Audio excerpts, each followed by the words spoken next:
আমাদের দৈনন্দিন জীবনে লড়াই করতে সাহায্য করে, তাই না?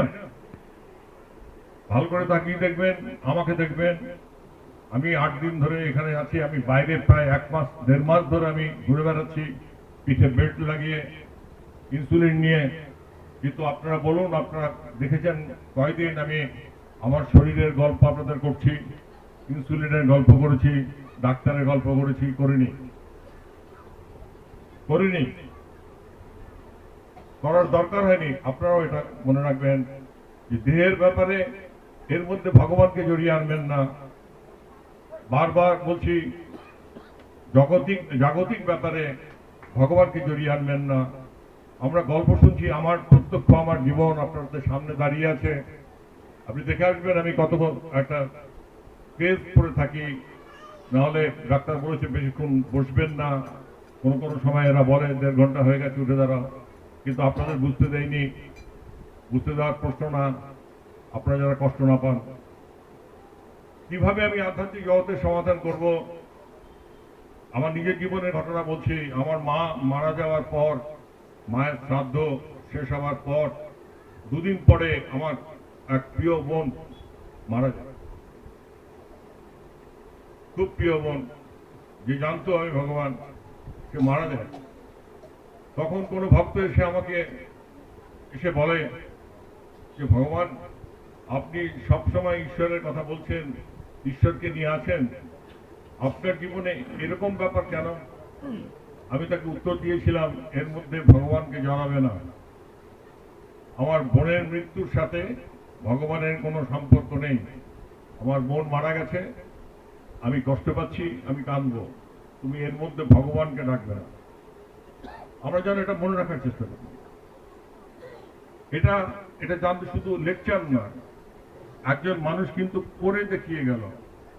এই দেখো, করে দেখিয়ে গেল। আমি হাওড়া থেকে যখন আসছি তখন আমার সুগার ফল করছে, আমি বুঝতে দেয়নি, আমি মিষ্টি খেয়ে কাউকে বুঝতে দেয়নি আমি।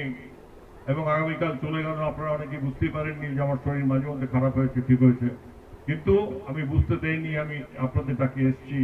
আপনারাও কিন্তু জীবনে এইভাবে আমাকে দেখে বলবেন যে উনি কাউকে বুঝতে দিতেন না যে ওনার কষ্ট তো থাকি।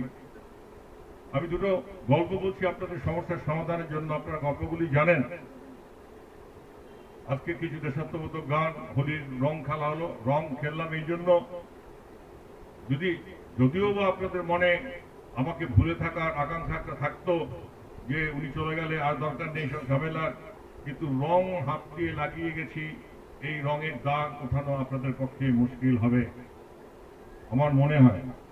যদি ওঠাতে পারেন কেউ, সাবান দিয়ে, লাক্স দিয়ে, আরো লিল সাবান দিয়ে আমাকে জানাবেন যে রঙের দাগ উঠিয়ে দিয়েছে। ফোনে জানাবেন, আমার ফোন নাম্বার দিয়ে যাবেন, কন্ট্যাক্ট নাম্বার।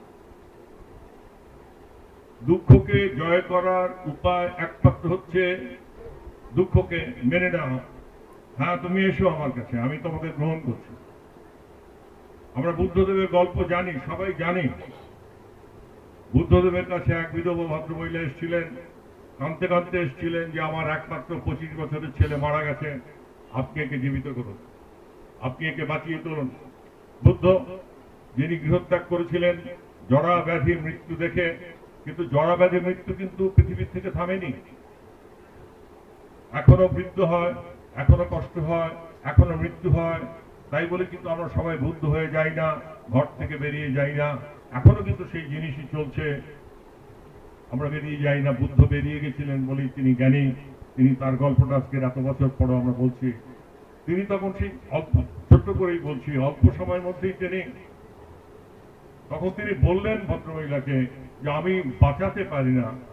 বলছেন আপনি পারেন, আপনি তথাগত, আপনি বুদ্ধ, আপনি বাঁচাতে পারেন, আপনি বাঁচান, আমার একটি ছেলে। সবাই বলে আপনি বাঁচাতে পারেন। আপনাদের অনেকের ধারণা মহাপুরুষের পায়ের কাছে ফেলে রাখলে বেঁচে ওঠে, এইসব গল্পই চলে বেশিরভাগ। হ্যাঁ, বুদ্ধদেব বলেছেন কুসংস্কারে বিশ্বাস করবে না, অলৌকিকতায় বিশ্বাস করবে না। হ্যাঁ, এখানে যদি আপনারা কেউ রটিয়ে দেন, আমি দেখছিলাম ওনাকে, দেখতে দেখতে দেখলাম পিছনে বিরাট সাপের মাথা। চলবে, বাজারে বইটা চলবে অনেকদিন, কিন্তু ফ্লপ করবে, কারণ মিথ্যা। আমার কোনো জটা নেই, সাপও নেই। ইঁদুর থাকলেও তো লাভ হতো, দেখাতে পারতাম একটা ইঁদুর আছে।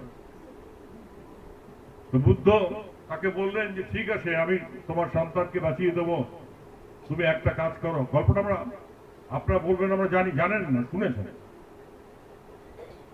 জানেন না। কারণ বাড়িতে যদি আপনার মৃত্যু ঘটে তখন কিন্তু বুদ্ধদেব মাথায় থাকবে, মাথায় উঠিয়ে দেবেন, হাঁটিয়ে দেবেন, রাখতর বুদ্ধ, কেঁদে কুল পাচ্ছি না, ছেলেটা মরে গেল। আমরা শুনি, কিন্তু শুনতে শুনতে শুনতে এক সময় পারতেও পারি। তাকে বললো এমন যা বাড়িতে যাও, যে বাড়িতে সর্ষে নিয়ে এসো যেখানে মৃত্যু ঢোকেনি। সে বৃদ্ধ সব বাড়িতে বাড়িতে যখনই জিজ্ঞেস করছে একটু সর্ষে দিন, বলে কেন? আমি আমার ছেলেকে বাঁচাবো। কেন? যে আপনার বাড়িতে যদি মৃত্যু না ঘটে থাকে তাহলে। যেখানেই গেছে তখন সে মৃত্যুর কথা শুনে সে বাড়ির লোকেরা আরো বেশি কান্নাকাটি করেছে, আরো বেশি চিৎকার করে বলেছে, আপনি এসছেন, আমার এই বড় ছেলেটা মারা গেছে, আমার এ মারা গেছে, এই মারা গেছে। 1 মাস ধরে ঘুরে ঘুরে যখন সে দাঁড়িয়েছে তখন দেখছে, আরে পৃথিবীতে এত কান্না, আমি শুধু একটা ছেলের জন্য শোক করছি, পৃথিবীতে এত কান্না, মানুষের এত কষ্ট। সেই জন্যই বলি, শরীর যদি খারাপ হয়, যদি মনে হন বাঁচবেন না, যে আর বাঁচবো না, আপনার বুকে একটু ব্যথা করছে, আপনি দয়া করে হসপিটালে ভর্তি হয়ে যাবেন। তাহলে কি দেখবেন? দেখবেন যে আপনার যে কঠিন কঠিন রুগী আপনার পাশে শুয়ে আছে, তখন আপনি বলবেন না না আমার কিছুই হয়নি, আমি চলে আসবো। একটু দেখুন বাইরে, একটা আপনারটা অনেক কমে যাবে। তখন বুদ্ধ বলল, তুমি পেয়েছো সর্ষে? বলছে না। বলছি কি দেখলে? বলে কি আমার ভিতরে আরো কান্নায় ভরে উঠেছে, আমি এতগুলি মানুষের কান্না দেখলাম, এত মানুষের কষ্ট দেখলাম। তখন বুদ্ধ বলল, এটাই স্বাভাবিক, এটাকেই মেনে নিতে শেখো, জীবনের ধর্ম এটা। বুদ্ধদেব অলৌকিকতা দেখাননি, মৃতদেহকে তিনি বাঁচিয়ে দেননি। তিনি বললেন সব ঘরেই মৃত্যু প্রবেশ করে, এটা নতুন কিছু নয়, এটাকে সহজভাবে নিতে চেষ্টা করো। এটা বুদ্ধের গল্প। বিবেকানন্দের গল্প দিয়ে শেষ করছি। স্বামীজির বাবা মারা গেছেন, মা খেতে পাচ্ছেন না, ভাইরা খেতে পাচ্ছে না, স্বামীজি চাকরি জোগাড় করতে পারছে না, স্বামীজি বিশ্ববিখ্যাত লোক, একটা চাকরি পাচ্ছে না। সেই মুহূর্তে তিনি ঠাকুরের কাছে একদিন এসে বললেন যে ঠাকুর, পৃথিবীতে এত দুঃখ কেন, এত কষ্ট কেন? ঈশ্বরই যদি সবকিছু করে থাকেন তাহলে এত কষ্ট কেন মানুষের? সত্যি তো, এত দুঃখ কেন মানুষের? কেউ হাঁটতে পারে না, কেউ চলতে পারে না, কেউ চোখে দেখে না, কি কঠিন জীবন। এর উত্তরে বিবেকানন্দকে নিয়ে রামকৃষ্ণ বলছেন, আয় আমার কাছে আয়। এসছে, বলছে চল, রাত্রের মধ্যে, রাত্রের অন্ধকারে তিনি বলছেন চল ছাদে চল। ছাদে নিয়ে গেছে এবং ছাদে নিয়ে গিয়ে বলছে আকাশের দিকে তাকা। আমিও আপনাদের বলবো সবাইকে, যাদের ছাদ আছে, মাঝে মধ্যে ছাদে গিয়ে ব্লাউজ আর কাপড় খুলে নিয়ে আসবেন না, একটু আকাশের দিকে তাকাবেন। বলছে কি দেখছিস? বলছি অনন্ত আকাশ। আর কি দেখছিস? বলছি কোটি কোটি নক্ষত্র। বলছে আর? বলছে এর মধ্যে তো সূর্য কোথায় রে? বলছি সূর্য তো চোখে পড়ছে না। কোনটা সূর্য? চোখে পড়ছে না। কোটি কোটি নক্ষত্রের মধ্যে সূর্য একটা ছোট্ট নক্ষত্র। যে সূর্যের দিকে আমরা তাকাতে পারি না, সূর্য একটা ছোট্ট নক্ষত্র। তারপরে ঠাকুর বললেন এর মধ্যে তোর পৃথিবীটা কোথায়? বলে সূর্যকেই খুঁজে পাচ্ছি না, পৃথিবী কোথায় কি করে খুঁজো? কোথায় পৃথিবী? বলছে তোর কলকাতা শহরটা কোথায়? আমি চোখ। তুই কোথায়? খুঁজে বার কর তোকে। স্বামীজি বলছে আমি পৃথিবীরকেই খুঁজে পাচ্ছি না, আমি কোথায় খুঁজবো নিজেকে? বলে তুই খোঁজ নিজেকে, কোথায় তুই দাঁড়িয়ে আছিস, জায়গাটা দেখা, দেখা জায়গাটা। বলছে না, দেখানো যাবে না, আমি কিছুই না।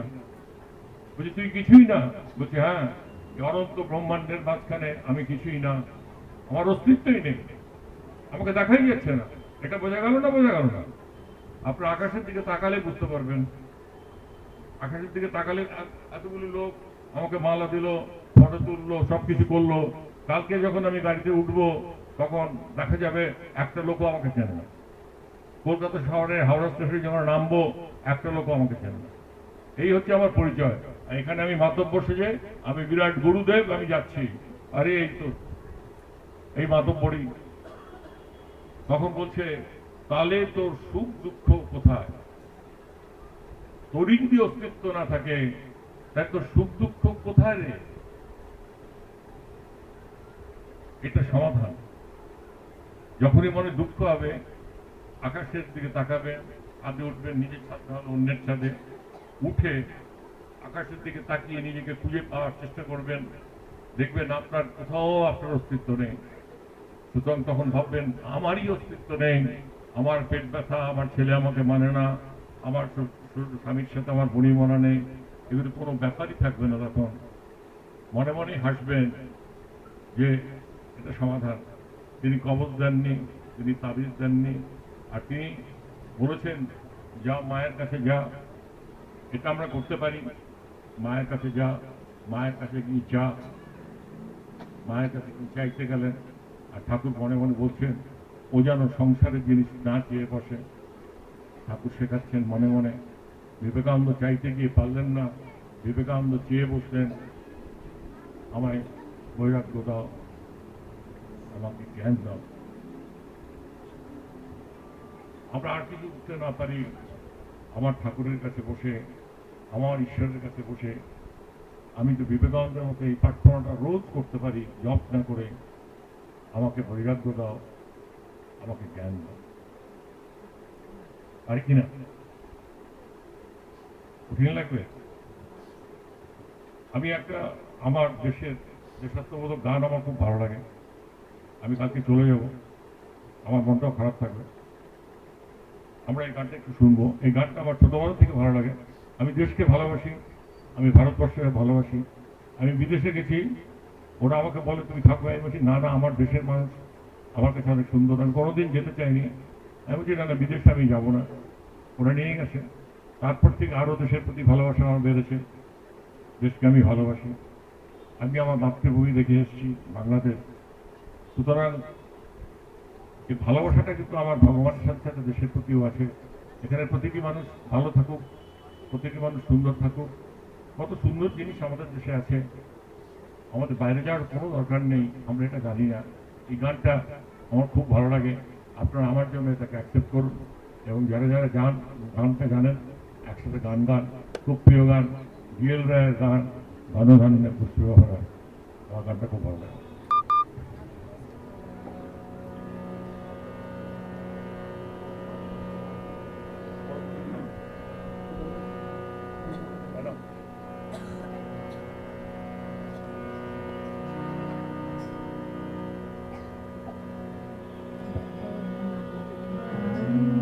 পুষ্পে ভরা আমাদের বসুন্ধরা, তাহার মাঝে আছে যে সকল দেশের সেরা।